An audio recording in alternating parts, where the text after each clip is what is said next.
ಎ9 ನ್ಯೂಸ್ಗೆ ಸ್ವಾಗತ. ನಾನು ಅಮೀನ್ ಶೇಖ್. ನೆಲಮಂಗಲದಲ್ಲಿ ಮನೆಯ ಮುಂದೆ ನಿಂತಿದ್ದ ಸ್ಕೂಟರ್ ಕದ್ದ ಕಳ್ಳರು ಕದೀಮರು. ಸಿಸಿಟಿವಿ ಕ್ಯಾಮೆರಾ ಗಮನಿಸಿ ಭಯವಿಲ್ಲದೆ ಸ್ಕೂಟರ್ ಕದ್ದ ಕಳ್ಳರು. ನೆಲಮಂಗಲ ನಗರದ ಪೇಟೆ ಬೀದಿಯಲ್ಲಿ ನಡೆದ ಘಟನೆ. ಶರಣ್ಯ ಎಂಬುವರಿಗೆ ಸೇರಿದ ಹೊಸ ಸ್ಕೂಟರ್ ನಂಬರ್ ಪ್ಲೇಟ್ ಇಲ್ಲದೆ ಆಟೋದಲ್ಲಿ ಬಂದ 3 ಕಳ್ಳರಿಂದ ಕೃತ್ಯ. ಆಟೋದಲ್ಲಿ ಬಂದ ಹೊಸ ಸುಜುಕಿ ಕಂಪನಿಯ ಸ್ಕೂಟರ್ ಕದ್ದ ಐನಾತಿ ಕಳ್ಳರು.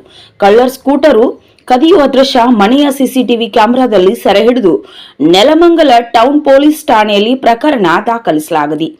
ವರದಿ ಅಂದಪ್ಪ ಕೋಳೂರ್, ನೆಲಮಂಗಲ.